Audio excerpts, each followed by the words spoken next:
Well, I went to an auction this weekend and I found something that I've been wanting for a really long time.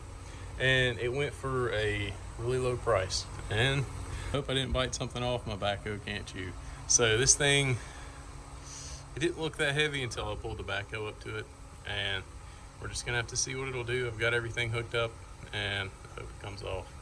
So this is a Clausing, I think I'm saying that right.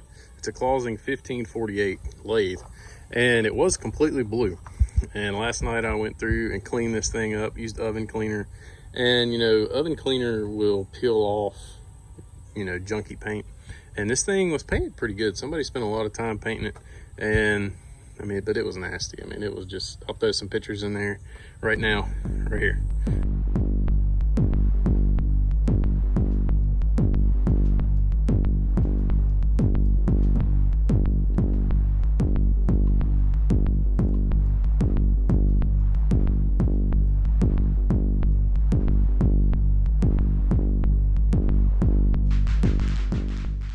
It was just disgusting and all that stuff had to go. So now I'm going to end up repainting it. And I got a little rust from just setting last night. I tried to oil everything up really good. So, but you know, I didn't, it was about 12 o'clock at night. Apparently I missed a few spots, but so far it does have a little grooving on the beds, but it's not, I don't know, it's not too bad. Everything seems, it's a little loose. So it's pretty much a project, but for the price I paid for it, for what these things go for online that I saw, I can sink a bunch of money in this thing, fix it up, and still come out cheaper than if I bought some of the ones I saw online. And the one thing that I really did like about this thing, I don't know crap about lathes, just being honest, but it's got a 2-inch center. So you'll be able to hopefully do a lot of stuff with it. And the speed's pretty high on it. It's supposed to be, well, this one's 1500. What I saw online was 1750. So hopefully it's got enough speed for carbide bits on aluminum. But we'll see. I mean, you know, I didn't spend a whole lot of money on it. And it's something I've always wanted to play around with and learn. But the main reason I got this thing is I want to be able to learn to use one. And, you know, I know absolutely nothing about them. But my dad, thankfully, was a tool and die maker for 20, 30, I think 35 years or something. Pretty much a long time. So he says he can teach me how to use this thing and I won't have to try to learn from YouTube. And the one thing that I don't understand the washer. Somebody let me know what the heck that's for. I know it's just to angle this thing up, but what's the purpose? What's the intent? So I've got the chains hooked up and now we're just gonna see what it'll do. And one thing I thought, that's pretty clever, I thought. And I had a big issue. There's nothing to pick this thing with. There's no pretty much anything on this thing to hook to, and you can see where somebody put forks under it years and years ago, whenever. And I mean, this thing weighs a lot, but I put bungee cords on here to hold the picks in place, to hold the hooks in place. And that was a big issue I had when we were loading this thing. Was luckily there was 2 or 3 guys helping load it, and I think that's pretty clever. I'm kind of proud of myself.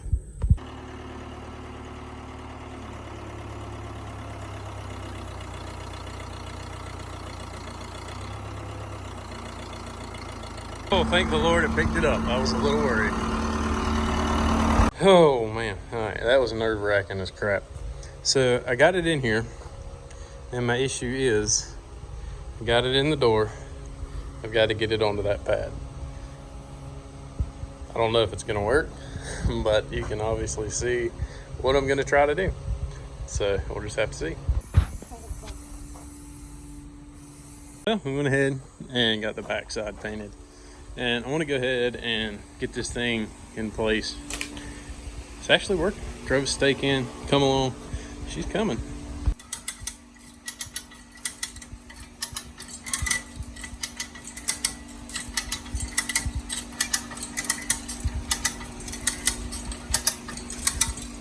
Oh man, well, we got this thing in here. Sorry for the fan, it's 96 degrees. And I got the backside painted because I knew I wouldn't be able to get to it once I got it on my pad. And I went ahead and took this back cover off, and it was just an absolute mess.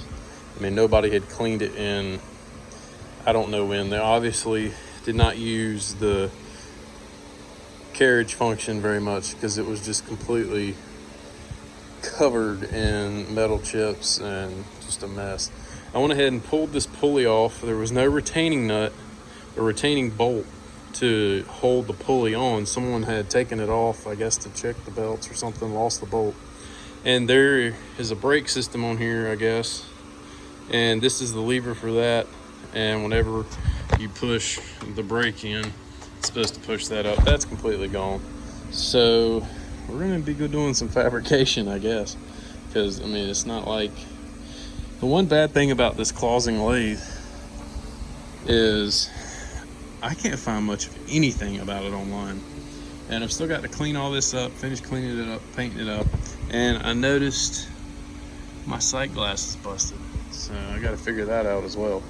And I know nothing about this thing. I know hardly anything about lathe, period. So this is all a learning experience to me, which is something I love. I love learning experiences. It's going to be a big one. Well, I still got the tailstop and the carriage to paint. And I'm getting somewhere. I've got the head and the gear case, all that painted. Now I've just got to paint the bottom. And it's coming together. The color I used, what I thought was, when I stripped it down, it was like kind of a tan, khaki color almost. And what I got was just a touch lighter. And it's still tacky, but it'll dry. Well, this is dry. Well, no, it's not as yellow as I thought. So, but I like it. I think it'll turn out pretty good. Well, I just figured out the big issue that I'm gonna have now is power. And I tried to do a bunch of research before I bought it, and there's just not a lot of information on these things. And I thought I had it all figured out. I was gonna get a rotary phase converter and plug and play, be done with it. It was a little expensive, but you know, to 5 horsepower. But it's a Newman's Electric 5/2.5 horsepower. So it's a 2-speed motor, unfortunately, and it's 440 volts. So that means I'm gonna have to get a rotary phase converter and a transformer to bump it up to 440. And I was gonna get, it was American Rotary. The AR10 was what I was looking at, and that's what I was kind of basing all my prices off of.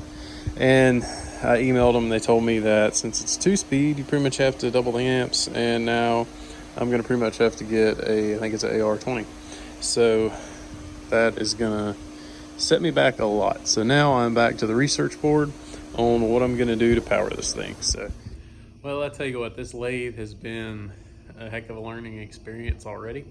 And just trying to figure everything out with the voltage supply I have and the 440 volt motor that originally came on this lathe. I don't know if it was originally 440 or not, but that's what it was. And it's either take it to a motor shop or get a new motor. So that's the beast right there. So this is what came out of it. And I jerked this out last night. And as you can see, I kind of scratched up the tag a little bit right there on the 440.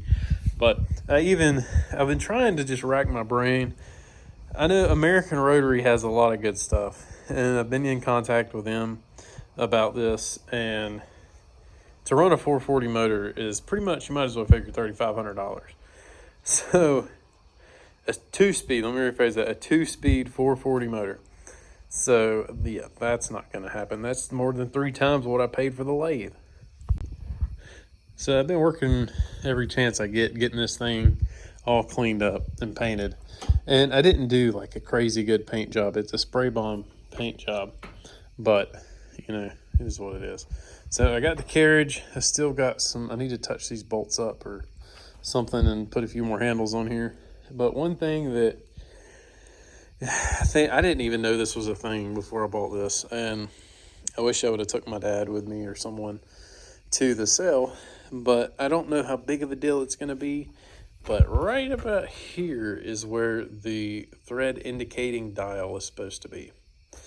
Yeah, I don't know where it is. Someone took it off. Why, I have no idea, but I don't know. And I can't find one on eBay, not for this model. 13 inches, a 13-inch lathe, I can find them all day, but not for this thing. So I don't know anything about lathing. I've never ran a lathe in my life. This will be my first one. So I'm just trying to figure out the thread indicator. But from my understanding, the only purpose is there's a half nut right here that engages the, I can't remember, drive screw, whatever it's called. So I've got to get it in at the exact same place, the exact same time when I start back to make my next pass. If I disengage it, I can always run it reverse. But what I'm thinking is I can take this here tailstock. Oh, I got it tightened. Slide it up, lock it in, take my carriage all the way to the tailstop. I'll just have to lock it in a little bit better where it don't slide. And then make a mark, or with like a Sharpie or something, make a mark on this. And whenever it gets right here, the lever's not on here, of course, but I can engage it. I'm thinking maybe that'll work. As long as I bring it back to the exact same spot and then engage it when that mark comes around on the screw, maybe it'll work. I'll have to just get this thing going and see. So what I did, this motor obviously is just going to cost too much to run with 220 power. So I went to the salvage place the other day and I picked up a 5 horsepower, this single speed motor for, I think it was like $300. And my only real issue is that kind of bit me in the butt is the shaft size. So I had to get another pulley for this, and trying to find one that was 5 inches was about impossible, but we got pretty close. It's coming. So this gives me, this is a dual voltage, so I can wire it for 208, 230, or 460. So I'm going to wire it for 230, and I ordered a eBay VFD. And the only reason I looked at it, I was going to get a Hitachi. I done picked it out, but it's like $600 for Hitachi VFD. And I was just looking, happened to look at Hitachi's on eBay, and the one popped up that had incredible reviews. It had like 5 stars, and all the reviews were really good. And it was rated to run at 10 horsepower, which is double this, is which from my understanding what you're supposed to do. I don't know. So I went with it. It was 150 bucks or something, 170. And I said, you know what? I'm going to just try it. It does a lot with the controls. A lot of them are low voltage, and that's what I do for a living. So surely to God, I can figure it out. Well, I did. I had this thing perfect. I spent about an hour getting it all level and set up on blocks because the feet, I was missing one of the feet on this thing, and it's all bent up, mangled. So I just put it on blocks for now. And I was going to just set it straight down, but I never got a jack back under it. But the one thing, I always regretted not pouring concrete in here. But I tell you what, it came in handy. I drove a post in, put a chain and a come along to it, and I was able to pull this thing out. The same way I got it in, I rolled it in like Noah's Ark. I drove a post in the ground and hooked the come along to it. Well, I'm going through the carriage and pretty much cleaning everything I can easily get off, cleaning it up, because everything was so tight it was hard to move, and it would have just been really hard to run it. And one thing I did want to show, this is the, I think it's cross slide, I think is the right term. I can't remember. But this is one thing that I searched and hunted trying to figure out for this model, how this worked, what it was. And I saw some that were kind of similar, but not really. But I want to throw this in there in case anybody needed it, had one of these. And the way this works is it's 2 pieces, and this little piece right here slides up and pushes these apart to tighten up your threads, because this thing had about 40 thou of play in it. And the way it works, this bolt right here, I think, holds that in place. This screw, this little Allen screw, actually pushes this cross piece, or this wedge, up, bringing these apart. And luckily this one wasn't worn so much that it didn't have any give in it. It wasn't already ran all the way out, so I can tighten that up, and this should theoretically tighten up pretty good. So I'm going through just cleaning all this junk up, because I mean it's rusted and just sticky grease, and yeah. Well, this is the VDF that I ended up getting. So I wired it in, 220 coming in, 3-phase coming out, single phase 220 going out, 3-phase. And I wired in a 6 conductor to a little Amazon control switch box. So what I've got, I have a potentiometer, I have forward, let's see, yeah, it's off. I have forward, off, and reverse. And then reset, and then an emergency stop button. It's spinning.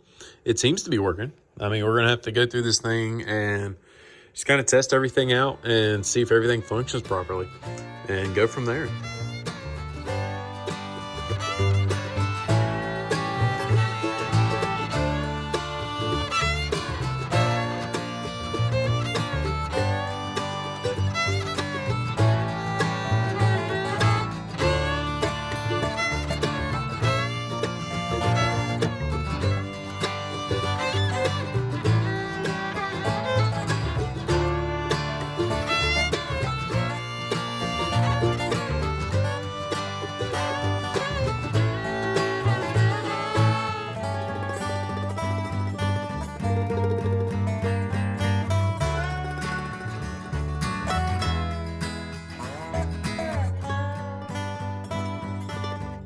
Well, it's been quite a few months since I got the lathe, I'm gonna be honest.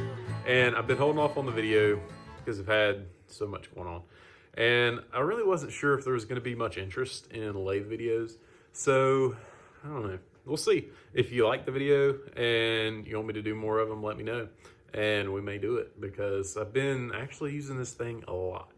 And it's been interesting because I knew nothing going in whatsoever. I never ran a lathe in my life. My dad helped me a little, and a lot of it I just figured out on my own. He kind of pointed me in the right direction on some things, and the rest of it was just trial and error. But I've had a few people that have been really helpful and teaching me kind of what I want to do and how to do it the proper way. And that has been pretty much invaluable. So really the main reason I wanted a lathe is for, I don't know how to say this, essential hunting tools. There we go. I think that's a good one. So that's the main reason I wanted it. And so far it's worked out good for me. So, but I can't do those kind of videos. And YouTube doesn't like it. So I don't know. I have been doing a lot of other stuff. And I don't know, we'll see. Just let me know if you would like to see videos of this lathe running and kind of what I've been doing. I don't know much about it. I'm still learning all the terminology and everything, but if that's something y'all are interested in, let me know. So, and that's one reason I'd kind of held off on the video as well, is because I wanted to test this thing out before I, really could say, yeah, this thing's great. So it absolutely has been great. I've ran this thing, I don't know how many hours I put on this thing messing around and working on other things that I can't mention. And it has been flawless. So, I mean, it's really been a really great setup for me because as far as, I think I'm actually getting more RPM out of this thing. It's got the same size pulleys, but I think I'm getting more RPMs out of here with the potentiometer because I can run it on up to about 70 Hertz and this thing will fly. I mean, it goes. And it's really helped because I think it does a lot better with the carbide. And really the only gears, I got the brake I use a lot. And then the gears back here for speed, I can make it literally just crawl. And then I can make it run all the way up probably 2,000 RPM. I mean, I don't know what I would have done using the gears and everything to try to make this thing work. And I still have not found a thread dial indicator. So what I've been doing is just using the forward and reverse. I'll run it forward, which is bringing the carriage back, is the way I do it. And then I'll run it in reverse. I can run the potentiometer up and run it on back quick, and then go back in, turn the potentiometer down, and go back in my thread and cut. So it's worked out really good. So, I mean, it's been great. So far, so good. I think I definitely made a very lucky. I will not lie, it was definitely luck for what I paid for this thing at the auction. And, I painted it and spent I think it was $75 with shipping and everything. $300 motor, $30 control panel, and I had all the wire I needed and everything. And the tailstocks worked great. Everything's worked good. I even turned a taper on one, offset the tailstock and ran a taper on something. But this chuck is about a piece. So it runs out about, you can never get it to center back. I haven't taken it apart and cleaned it yet, but it's at least 7 to 12 thou off every time. Bought a Shaw Life Center and seems to be really good quality. But let me know what y'all think about the chucks and what is a good option that is not going to break the bank. I don't want to spend like 2,000 bucks on the chuck, but I definitely need to get a new one for some of the stuff I want to do. Well, I appreciate everybody watching. I hope you liked the video. And if you did, leave a thumbs up. Please subscribe, and we'll see you next time.